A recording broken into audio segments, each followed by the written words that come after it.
no comecinho do Bandeirantes Acontece de hoje, a Gabriela Guimarães falou pra gente sobre o tema da nossa entrevista, né, Sônia? Sobre cancelamento, termo que a gente tem ouvido muito, lido muito, especialmente na internet, pessoas que são aí canceladas porque fizeram atos, falaram coisas, pessoas ou empresas, tá? Que não são aceitas pela sociedade. Mas até onde o cancelamento pode ir, até que ponto chega o cancelamento? Esse é o tema da nossa entrevista da tarde desta sexta-feira. O psicanalista e doutor em psicologia pela USP, Leonardo Goldberg, está aqui conosco. Leonardo, boa tarde, bem-vindo à Rádio Bandeirantes. Eu vou te começar te perguntando o básico do básico. Qual que é a diferença entre cancelamento e bullying? O que é que pode ser motivo para alguém ser cancelado? A ideia é que Boa tarde, obrigado pelo convite. Bruna, obrigado, Sônia, Zaidan. Bom, a diferença, assim, entre bullying e cancelamento é absolutamente que o bullying pode ser feito com qualquer pessoa e não direcionado a pessoas públicas. O cancelamento está muito mais alinhado, ou muito mais análogo a uma prática de boicote, né, realizada por grandes grupos, do que de bullying. Ô, Leonardo, um prazer tê-lo aqui no Bandeirantes Acontece. Uma ótima tarde para você. E, na verdade, a gente assistiu essa semana um show de horrores, né? Com o deputado falando o que queria no vídeo e depois prisão, envolvendo STF, etc. e tal. Até que ponto esse diálogo ele pode se tornar radical dentro dessa cultura do cancelamento? Boa tarde, Sônia, tudo bem? Tudo bem? Eu acho que esse exemplo do deputado é um exemplo muito icônico de alguém que admite que ele está fora, que ele é a exceção à regra. Ou seja, que faz parte do diálogo simplesmente celebrar ameaças, celebrar, né, a ruptura com as instituições, e absolutamente a ideia, né, de cancelamento se revirou contra ele, né? A gente tem uma composição, a gente tem uma comunhão que é sólida através das instituições, através da via da lei. Bom, esse é o limite do diálogo. O limite do diálogo bom, aquele que se colocar como exceção da regra que a gente compartilha, aquele sim poderia ou deveria ser cancelado, pelo menos em princípio. Zaidan? Doutor Leonardo Goldberg, boa tarde, é o Zaidan que está falando. E o senhor disse há pouco que há essa diferença, digamos, conceitual, né, entre o que chamam de cultura de cancelamento e o chamado bullying. E, no entanto, a primeira questão é se, de alguma maneira, quando a gente fala em cultura, ou seja, algo que se espalha, né, que vai se entranhando em outros comportamentos, em outras situações, não fica restrito ao seu fenômeno original. A ideia de que alguém pode ser cancelado, se hoje é algo que fica caracterizado por movimentos de grupos, contra empresas, contra pessoas que têm visibilidade pública, mas isso não vai se entranhando na sociedade, por exemplo, sendo reproduzido nas relações escolares, nas relações pessoais, a ideia de um tanto quanto totalitária de cancelar o outro que pensa diferente?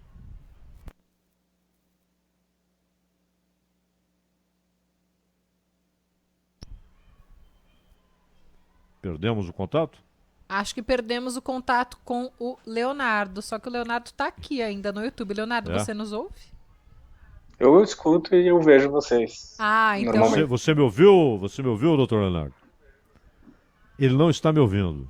Acho que a gente tem algum problema porque vocês dois estão na mesma linha. Então eu vou aproveitar, Leonardo, enquanto você não ouve a pergunta do Zaidan, vou te fazer uma pergunta porque eu sei que você... Resolvido o problema.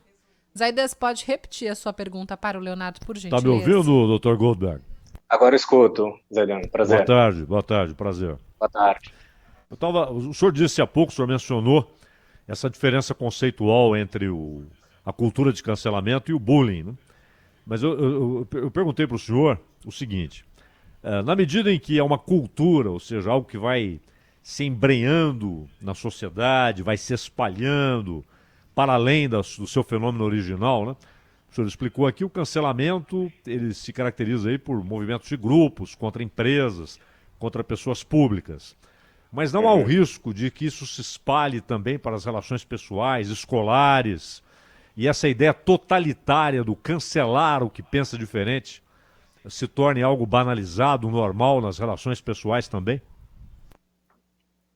Boa tarde, Zaidan. Absolutamente, né? Na verdade, existe uma certa tendência à ideia de que o contraditório deve ser cancelado, né? A mesma etimologia de cancelamento é cancelos, né? Gradear aquele e expulsá-lo do campo que, de alguma forma, permeia nós dois.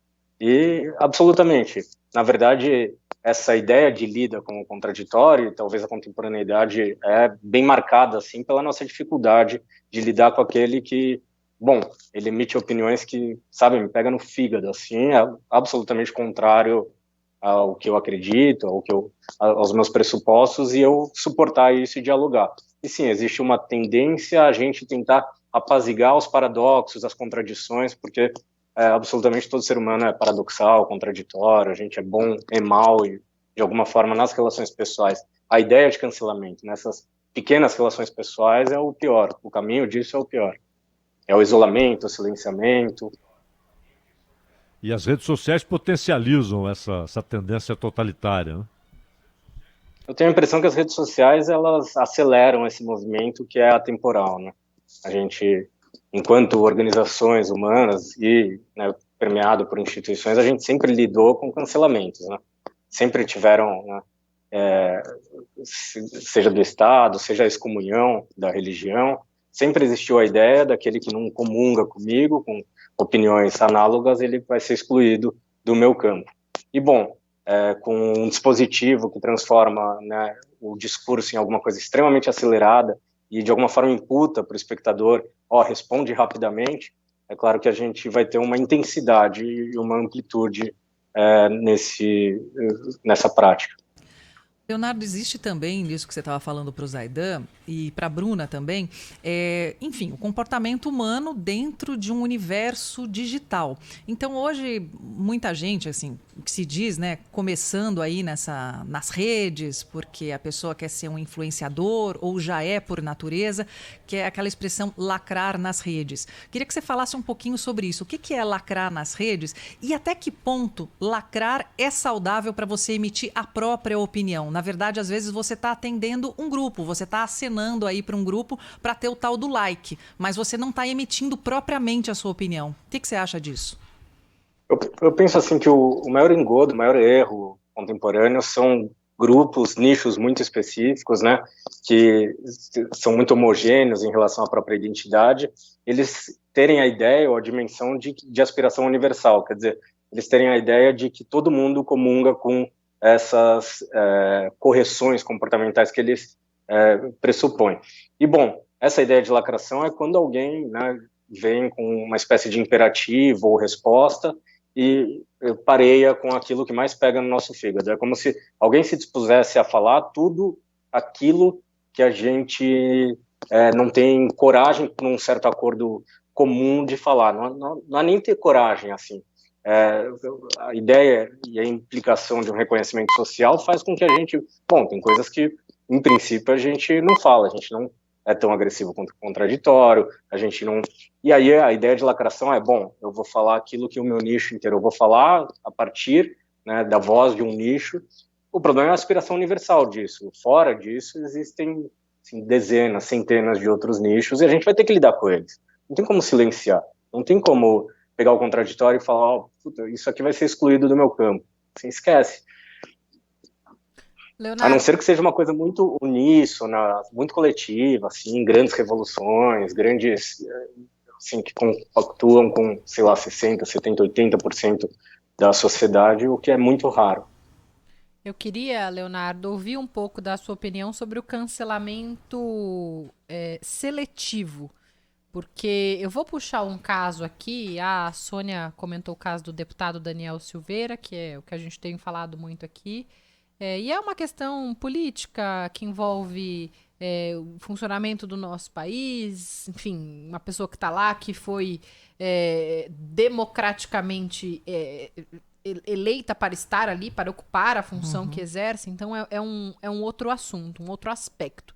Mas há também vários influenciadores digitais que hoje falam para um público grande, um público considerável. E como diz o nome, tem a possibilidade de influenciar pessoas. Exatamente. E aí eu vou citar um aqui, teve uma influenciadora que logo no começo da pandemia foi completamente cancelada após divulgar ali alguns vídeos no Instagram numa festa, fazendo uma festa em casa, uma aglomeração, quando todo mundo pedia para que as pessoas ficassem em casa, porque a gente começava a viver uma fase mais restritiva da pandemia. E essa pessoa foi completamente cancelada, viu xingamentos de todos os lados, perdeu contratos, que esse é o meio de trabalho dela, então perdeu ali a sua forma de ganhar dinheiro, foi cancelada.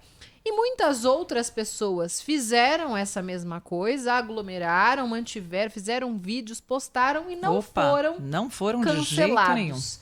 Então, qual que é a sua opinião sobre esse cancelamento seletivo? As pessoas também, Leonardo, se aproveitam de uma certa pessoa. Olha, essa aqui já faz isso que não me agrada, na primeira vou lá e cancelo? Absolutamente. E de alguma forma, né, Bruno, eu acho que eu sei de quem você está falando, uma pessoa que é muito reconhecida assim, no Instagram, mas de alguma forma, né, essa tentativa de cancelamento, ela muitas vezes é um tiro que sai pela culatra. Ela reitera, ela amplifica o discurso do outro. Na verdade, se você for pensar, quando existe algum comportamento assim que a gente tende a achar que é politicamente incorreto, na verdade, esse da aglomeração é absolutamente incorreto para um mínimo, né, de civilidade que a gente compartilha. Bom, essa ideia de cancelamento, na verdade, o que produziu para ela? O crivo das redes sociais não é um crivo qualitativo. Em absoluto, o crivo das redes sociais é a quantidade. Então, se você amplifica o discurso dela, mesmo que politicamente incorreto, se você coloca assim na capa de todos os grandes jornais, isso empresta, se ela souber, e geralmente as pessoas sabem usar, isso empresta um grande reconhecimento para ela. É o que acontece com esse deputado hoje, né? De alguma forma ele se projeta também como exceção entre os deputados. E, bom, a gente tem que ter muito cuidado, né? Quando a gente tenta cancelar alguém, para não reiterar, para não amplificar o sentido daquilo. Quer dizer, muitas vezes ele se coloca, se ele bate nessa tecla, ele fala, bom, eu estou me colocando como exceção, e eu não respeito a regra que vocês compartilham. E ele bate nessa tecla, a gente amplifica o discurso dele. Muitas pessoas se reconhecem naquele discurso. Aí está um grande problema. A gente está admitindo que, de alguma forma, a lei não é uma letra morta. De alguma forma, é isso, né? Ele define o que é certo e o que é errado para, como você bem disse, para inúmeros representantes dele que são seus eleitores. Dr. Goldberg, uma última da minha parte. A gente tem um cancelamento histórico, né? Que é o famoso retrato em que aparecem Lenin, Stalin e Trotsky.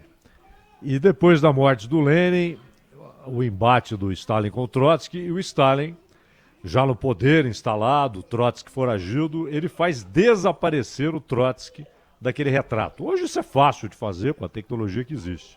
Na época foi uma façanha. Ele fez desaparecer o Trotsky, só ficaram ele e Lenin na foto histórica. E recentemente houve um debate, a gente até já falou sobre isso aqui, mas em outra esfera, né, que era de relações internacionais e tal. Mas 4 figuras muito diferentes.